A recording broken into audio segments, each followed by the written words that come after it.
pagi saudara, Bapak Ibu semua yang dikasih Tuhan. Mari kita lebih lagi pada Tuhan, mari kita datang pada Tuhan dengan hati yang penuh syukur dan sukacita.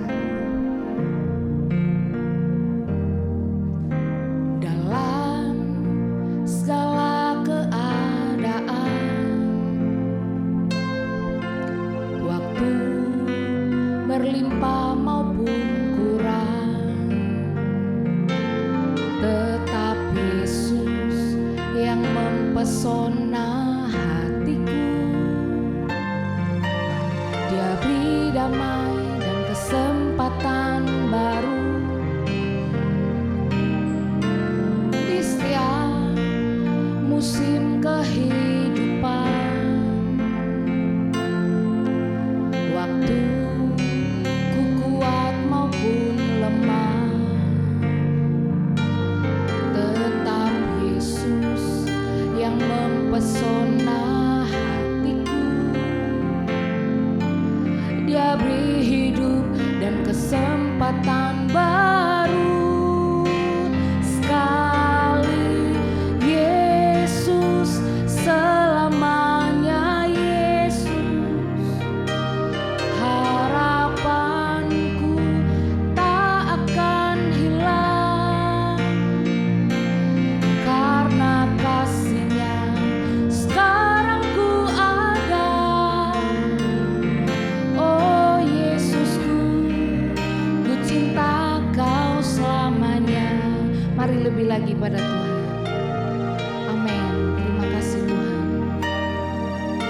Dalam segala keadaan, waktu berlimpah maupun kurang,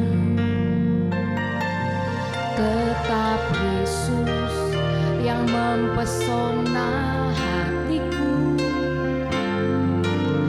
Dia beri hidup dan kesempatan baru di setiap musim kehidupan.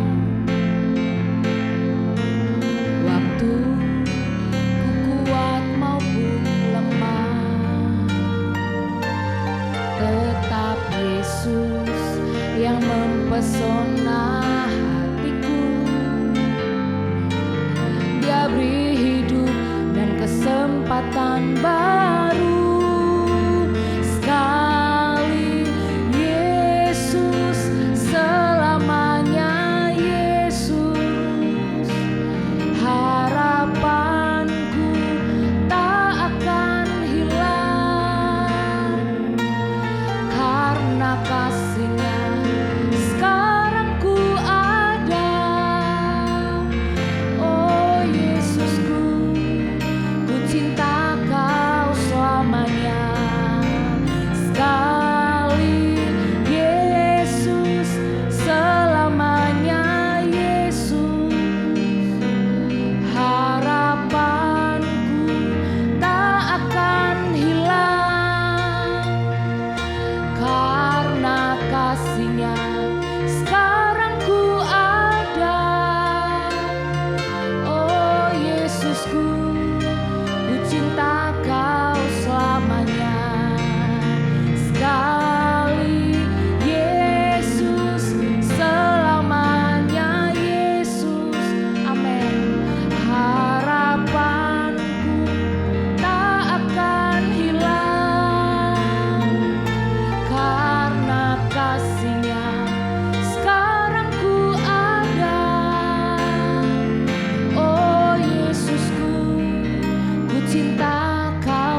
Selamat pagi Tuhan, kami bersyukur buat pagi yang indah ini, buat hari yang indah yang sudah Engkau ciptakan untuk kami.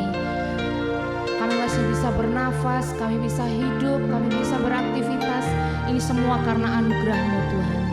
Dan kami akan siap untuk menjalani hari-hari ini selalu bersama dengan Engkau. Terima kasih Tuhan. Haleluya. Amin. Oke, shalom Bapak Ibu Saudara sekalian, selamat pagi. Saya percaya keadaan Bapak Ibu Saudara sekalian dalam keadaan baik-baik saja karena ada perlindungan dan pertolongan Tuhan di dalam kehidupan setiap kita. Masih dengan tema yang sama, yaitu kerendahan hati. Tetapi kalau saya boleh beri judul pagi hari ini, renungan saya adalah langkah-langkah menjadi orang yang rendah hati. Sebelum masuk kepada langkah-langkah, kita harus tahu dulu kerendahan hati itu seperti apa. Menurut KBBI, kerendahan hati adalah sikap tidak sombong, tidak angkuh. Orang yang tidak sombong dan tidak angkuh suka menyapa dan menghormati orang lain, tidak mementingkan dirinya sendiri, bersikap rendah hati tanpa keinginan untuk lebih hebat dari sesamanya. Kita tahu Bapak Ibu Saudara sekalian bahwa dosa terutama manusia yang pernah ada di dunia ini, yang pertama adalah bukan mencuri, bukan berzina, tetapi kesombongan, yaitu yang dilakukan oleh Adam dan Hawa. Bapak Ibu, saat itu ketika dia di Taman Eden, dia dihasut oleh ular untuk senantiasa memakan buah pengetahuan baik dan buruk. Itu senantiasa dari hal itu membuat dia ingin seperti Allah. Kita buka dalam Kejadian 3 ayat 3 sampai 5. Tetapi tentang buah pohon yang ada di tengah-tengah taman, Allah berfirman, jangan kamu makan atau raba buah itu, nanti kamu mati. Tetapi ular itu berkata kepada perempuan itu, sekali-kali kamu tidak akan mati. Tetapi Allah mengetahui bahwa pada waktu kamu memakannya, matamu akan terbuka dan kamu akan menjadi seperti Allah, tahu tentang apa yang baik dan yang jahat. Menjadi seperti Allah adalah sikap kesombongan Bapak Ibu. Saya teringat tentang Lucifer Bapak Ibu. Dia adalah malaikat penyembah Tuhan. Dia adalah malaikat yang senantiasa paling dekat dengan Tuhan. Tapi ketika dia sering bertatapan, sering ketemu dengan Tuhan, lama-lama dia ingin seperti Tuhan. Makanya dibuang seperti Adam dan Hawa waktu itu Bapak Ibu. Dia juga sering ada di Taman Eden dan dia dibuang karena ingin seperti Allah. Karena itu sikap ingin seperti Allah adalah sikap kesombongan. Menjadi seperti Tuhan itu adalah, ingin menjadi seperti Tuhan adalah sikap kesombongan. Mari kita memiliki suatu hal, yaitu kerendahan hati. Yakobus 4 ayat 6, tetapi kasih karunia yang dianugerahkannya kepada kita lebih besar daripada itu. Karena itu ia katakan Allah menentang orang yang congkak, tetapi mengasihani orang yang rendah hati. Mari didik diri kita, mari senantiasa tanamkan dalam hidup kita bahwa kerendahan hati itu sangat penting di dalam kehidupan kita. Jangan kita senantiasa ingin seperti Allah, ingin dipuji, ingin disembah, karena kemuliaan hanya bagi Tuhan, bukan bagi kita Bapak Ibu. Ketika kita mungkin senantiasa melakukan sesuatu yang hebat, itu semua karena anugerah Tuhan, itu semua karena kuasa Tuhan, bukan karena kehebatan kita. Maka kita harus menjadi seorang yang rendah hati, karena Tuhan sangat menyukai orang yang rendah hati. Orang yang rendah hati akan diangkat Tuhan tinggi, dan semakin hari semakin dahsyat kehidupannya. Lukas 14 ayat 11, sebab barang siapa meninggikan diri, ia akan direndahkan, dan barang siapa merendahkan diri, dia akan ditinggikan. Kita tahu Bapak Ibu bahwa setiap kita pasti ingin mengalami kehidupan yang berhasil, sukses, dan kehidupan yang diangkat Tuhan. Mari bersama kita rendahkan hati kita di hadapan Tuhan, maka tangan Tuhan akan mengangkat hidup kita. Tentunya kita ingin menjadi seorang yang berhasil, ditinggikan Tuhan, maka kita harus menjaga hati kita untuk tetap rendah hati. Bagaimana langkah-langkah kita untuk menjadi orang yang rendah hati? Yang pertama, tidak merasa diri kita lebih hebat dari orang lain. Sikap ini seringkali senantiasa ada di dalam kehidupan kita, yang ketika kita ingin menjadi lebih hebat dari orang lain, padahal itu tidak boleh. Itu menjadi suatu penentangan bahwa kita harus mempunyai sikap yang rendah hati, tidak merasa diri lebih hebat dari orang lain. Sebagai manusia kadang kita merasa lebih tahu, lebih bijak, lebih dari segalanya. Bahkan tidak sedikit orang yang mempunyai kedudukan, punya pangkat, punya uang banyak, itu merasa merendahkan orang lain. Padahal kita mengerti bahwa semua yang Tuhan percayakan pada kita itu hanya sementara, tidak bersikap kekal Bapak Ibu. Uang, harta, pangkat kita, semua karir kita itu pada suatu kali nanti akan hilang. Kita akan pulang membawa tubuh ini, hanya itu saja Bapak Ibu. Dan saya percaya bahwa semuanya itu kita harus rendah hati. Karena apa Bapak Ibu? Karena kita hanya dipercaya untuk senantiasa mengelola dengan baik, maka jadilah pengelola yang rendah hati. Karir itu semua hanya titipan untuk kita dapat bisa kelola dan bersikap tidak kekal dan hanya sementara. Sebaliknya Bapak Ibu, Tuhan Yesus menunjukkan sikap yang berbeda. Dia adalah Tuhan yang mempunyai segalanya, namun dia rela mengosongkan dirinya. Dia rela mengosongkan dirinya dan kuasanya dan membiarkan dirinya dihina, dicambuk, disalibkan Bapak Ibu, demi kita semua, karena dia mengasihi kita semua. Hal yang berbeda justru ditunjukkan oleh Tuhan kita Yesus Kristus. Meskipun dia adalah Tuhan pencipta, pemilik segalanya dan pemilik alam semesta ini, tetapi dia rela merendahkan dirinya, bahkan disalib, lahir di kandang domba demi kita, orang-orang yang dikasihinya. Dia mempunyai kerendahan hati yang luar biasa, dan tidak ada pribadi yang sama dengan pribadinya Bapak Ibu. Jadi kita harus, kalau Tuhan kita adalah Tuhan yang rendah hati, maka kita harus rendah hati meneladani Tuhan Yesus.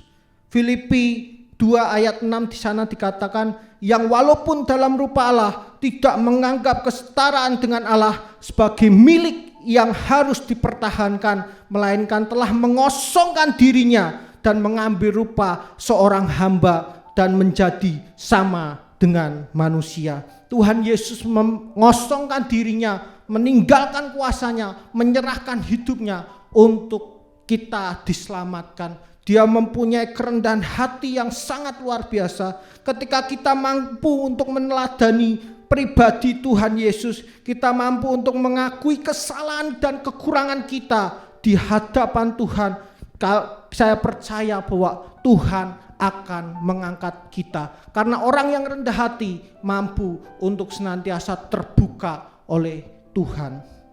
Poin yang kedua tidak kalah penting adalah orang yang rendah hati. Langkah-langkah untuk menjadi orang yang rendah hati, dia adalah selalu bergantung pada kuasa Tuhan. Orang yang bergantung pada kuasa Tuhan mengetahui dan memiliki bahwa hidupnya tidak bisa tanpa Tuhan. Tanpa campur tangan Tuhan, dia tidak bisa. Karena itu dia selalu bergantung pada kekuatan Tuhan. Karena itu dia selalu bergantung pada kuasa Tuhan. Karena dia menganggap dirinya tidak bisa tanpa Tuhan.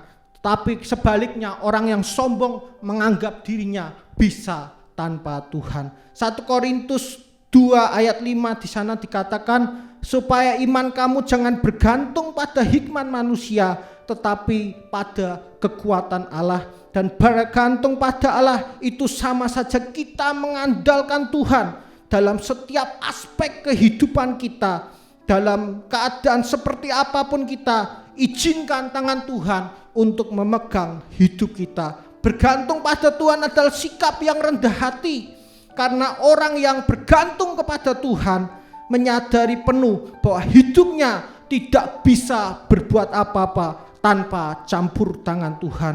Dan orang-orang yang bergantung kepada Tuhan menyadari penuh bahwa keberhasilan dan kesuksesan yang boleh dia alami atau dia raih semua karena Tuhan dan untuk Tuhan, dan di dalam Tuhan dia bisa mengerjakan semuanya.